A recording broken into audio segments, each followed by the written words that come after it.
আসসালামু আলাইকুম ও রহমতুল্লাহ।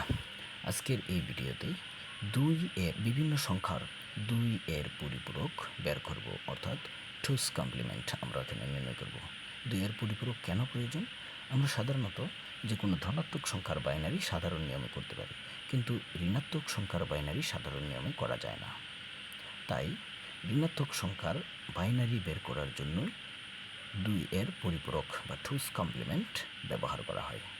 তাহলে এখানে আমরা একটি সংখ্যা 26, তার 2 এর পরিপূরক বের করব, কারণ আমরা যদি চাই -26-এর বাইনারি মান বের করতে যদি চাই, তাহলে আমাদের তার 2 এর পরিপূরক বের করতে হবে। তাহলে 26-এর 2 এর পরিপূরক নির্ণয় করব আমরা এখন। আর 2 এর পরিপূরক নির্ণয় করার জন্য নিয়ম হলো, প্রথমে ওই সংখ্যাটির অর্থাৎ 26 সংখ্যাটির বাইনারি সংখ্যা আমরা বের করব সহজ নিয়মে।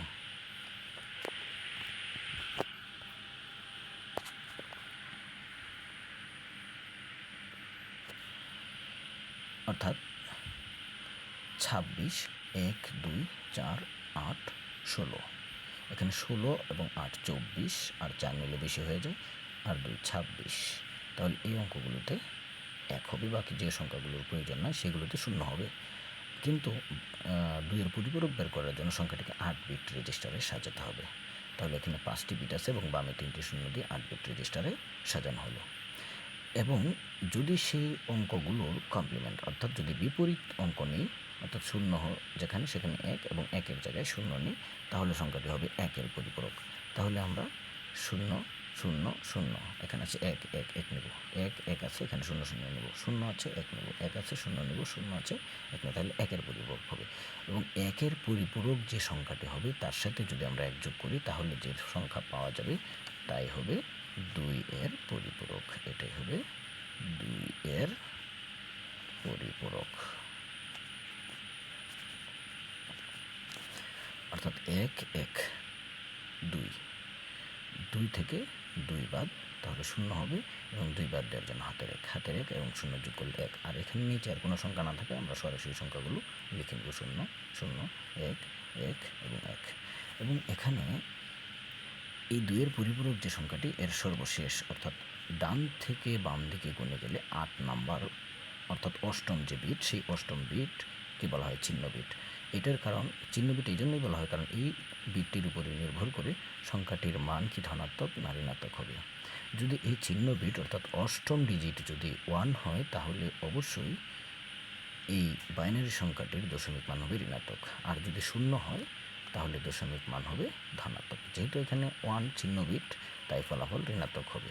অর্থাৎ এই সংখ্যাটি -26-এর বাইনারি হবে।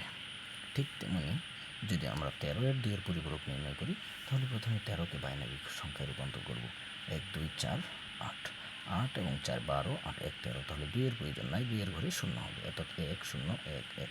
কিন্তু 4 ঘর হলো, 8 ঘর আমরা বামে 4টি শূন্য দিয়ে পূর্ণ করব। ঠিক একইভাবে যদি আমরা সেগুলোকে বিপরীত অর্থাৎ কমপ্লিমেন্ট সংখ্যাগুলো ব্যবহার করি, 0 হলে 1 1 হলে 0, তাহলে আবার 1-এর পরিপূরক।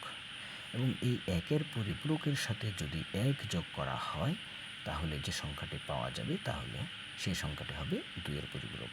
এবং এই সংখ্যাটি, এই বাইনারি সংখ্যাটি হবে 2 এর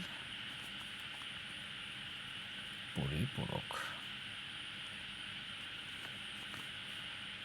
এবং এখানেও চিহ্নবিট 1, তাই ফলাফল ঋণাত্মক হবে, অর্থাৎ এই বাইনারি সংখ্যাটি হবে -13 এর মান।